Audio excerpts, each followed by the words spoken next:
Halo Bapak Ibu, saudara-saudari sekalian, bersama saya lagi Chandra Teja dari channel Kristen Ngakunya, channel yang membahas kekristenan yang murni, terbebas dari klinik dan pemahaman yang melenceng. Bagi Anda yang belum subscribe channel saya, silakan subscribe channel saya, tekan loncengnya agar Anda dapat notifikasi setiap kali saya mengupload video-video saya. Oke, pada kesempatan kali ini saya akan membahas mengenai topik yang kalau dari judulnya agak sedikit apa gitu ya. Oke deh. Theis theoritis, atheis praktis. Theis artinya berketuhanan lah gitu ya. Kalau ateis tidak bertuhan. Pasti tahu dong ya. Nah, theis theoritis maksudnya adalah secara teori dia bertuhan. Maka namanya theis theoritis. Tapi prakteknya dia ateis praktis. Secara praktis atau kehidupannya sehari-hari dia ateis. Tapi secara teorinya dia theis, bertuhan. Tapi dalam praktisnya atau dalam kehidupan sehari-harinya dia ateis. Loh, kok bisa, Pak? Wah, bisa. Dan menariknya hal seperti ini bukan saja mendera atau dialami atau dijalani lah gitu ya oleh orang-orang awam, oleh jemaat, bahkan rohaniawan bisa terjebak dalam kehidupan theis teoritis, ateis praktis. Loh, kok bisa, Pak? Lah, bisa banget gitu ya. Dan tidak sedikit rohaniawan atau tepatnya pendeta deh ya kalau kita ngomong ya. Ya begitu. Saya juga pendeta ya. Jadi mengatakan ini ya artinya saya mengatakan sesuatu yang apa adanya gitu ya. Sekaligus sebagai self-critic. Oke? Jangan-jangan dalam kehidupan saya juga begitu ya. Secara teori berketuhanan, theis teoritis, tapi dalam prakteknya ada yang masing ateis gitu. Ya ini juga bisa ditujukan untuk saya juga gitu ya. Jadi begini. Pastinya kalau orang-orang Kristen, kita bilang jemaat dulu deh ya. Pasti dia mengaku dia beragama Kristen. Pasti kalau kita lihat KTP-nya Kristen. Kristennya apapun lah akhirnya, pokoknya Kristen gitu ya. Saya nggak mendetilkan Kristen A, Kristen B, Kristen C, enggak. Pokoknya Kristen, karena di Alkitab disebutnya Kristen gitu ya. Mau dia Kristen A, Kristen B, Kristen C, apapun Kristen. Nah, Kristen ini kalau kita bedah artinya adalah serupa Kristus. Serupa apanya? Bukan serupa cara dia berjalan, bukan. Bukan serupa cara memakai baju, bukan.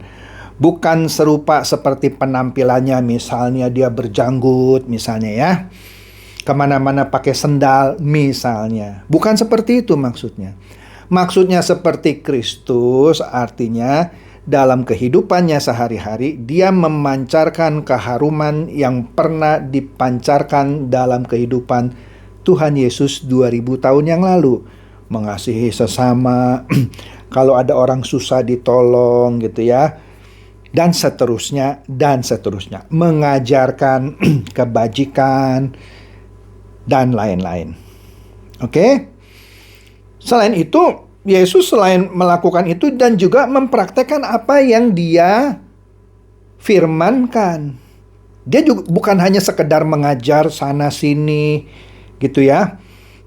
Tapi dia juga mempraktekannya. Karena kenapa? Iya, dia juga disebut sebagai rabi atau guru ya kan. Iya, dia mengajar sebagai guru, dia mengajar begini loh cara menjalani kehidupan. Begini harus menyikapi ini, itu, dan seterusnya. Begini Anda harus berbuat.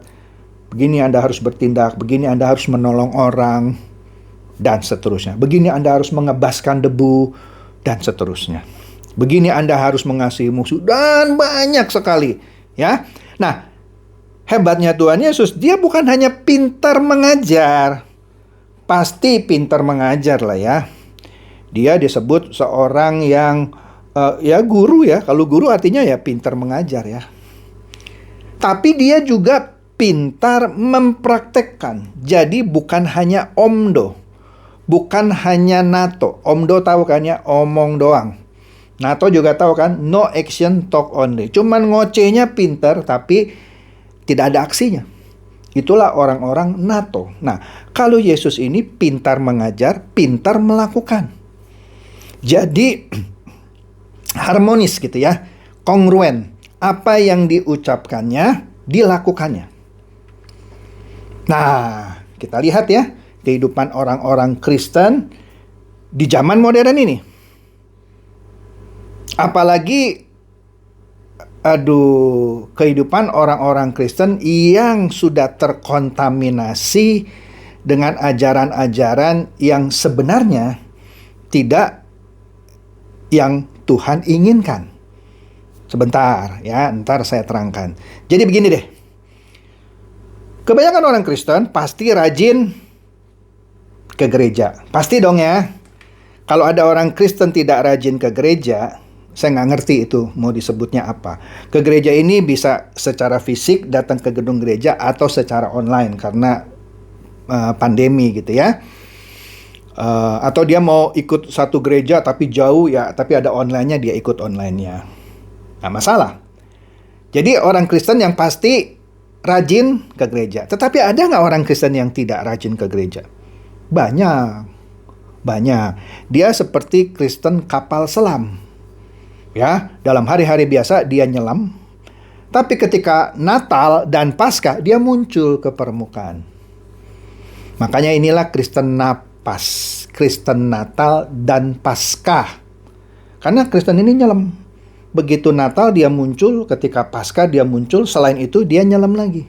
Nah, kan lucu ya, orang Kristen syarat pertama, ya ini syaratnya yang saya pikirkan ya, bukan sesuatu ajaran lah ya.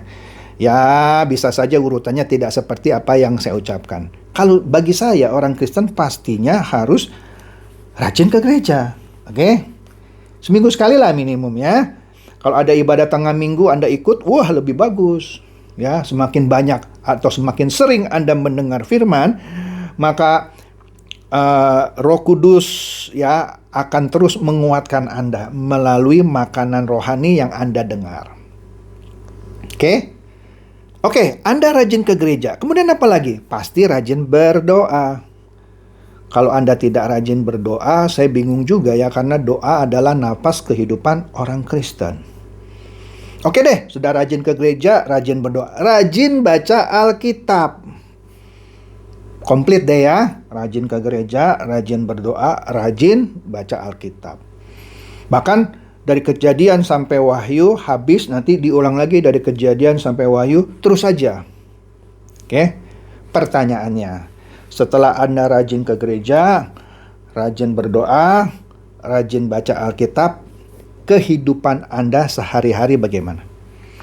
Jangan sampai Anda sudah rajin ke gereja, rajin berdoa, rajin baca Alkitab, tapi kehidupan Anda sehari-hari tidak lebih baik dari orang dunia, orang-orang fasik yang masih melakukan kejahatan. Apa iya Pak, ada orang sudah rajin ke gereja, rajin berdoa, rajin baca Alkitab, masih melakukan kejahatan? Ada, dan tidak sedikit. Yang masih suka tipu sana, tipu sini gitu ya. Yang masih suka curi sana, curi sini. Yang masih suka korupsi ya. Dan masih banyak lagi deh ya. Nah, pertanyaannya, apakah orang-orang ini secara teori yang sudah benar tadi ya, bertuhan, tapi prakteknya bertuhan nggak? Ya belum lah. Atau mungkin sudah, tetapi masih banyak yang tidak bertuhannya.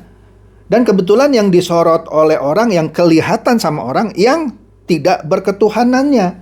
Inilah yang disebut teis, teoritis, tapi prakteknya ateis. Maka dia cocok disebut teis, teoritis, ateis, praktis.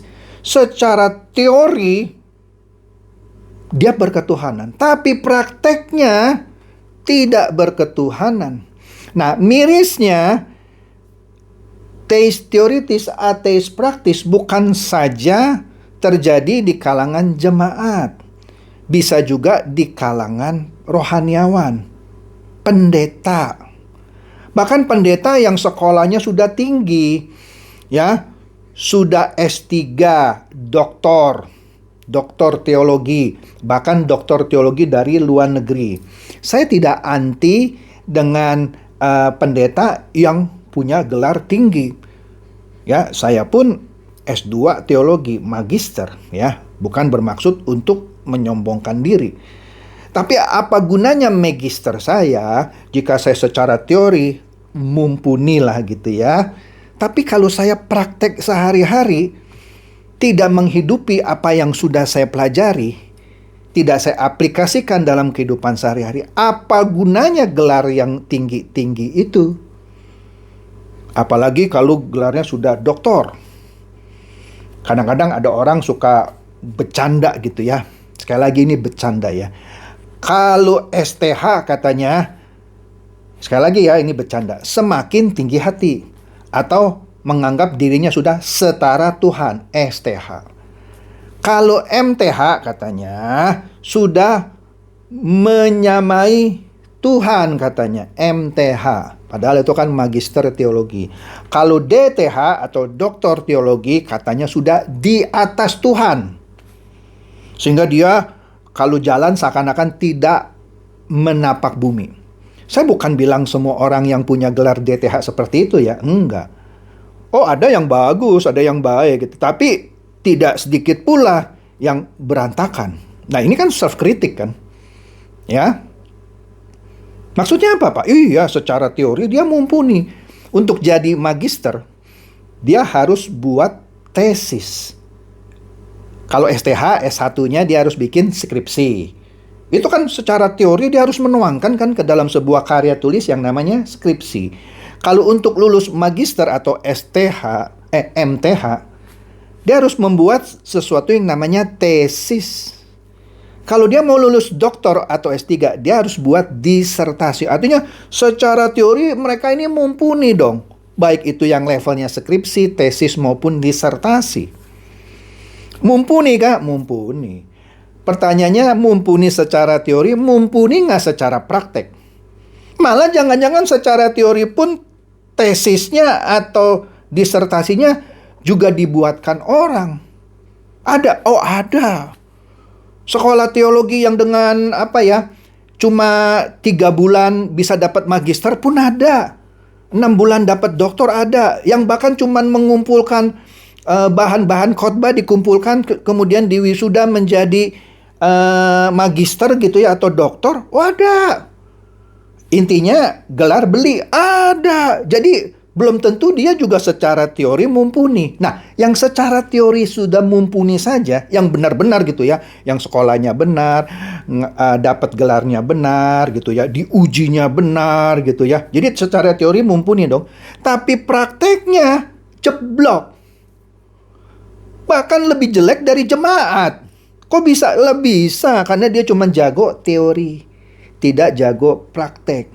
Jadi kalau pendetanya saja cuman jago teori, Tuhan tuh dibedah, ayat-ayat dibedah, wah dicari referensinya, wah dari segala macam kitab dituangkan ke dalam bentuk skripsi, tesis atau disertasi. Mumpuni kan?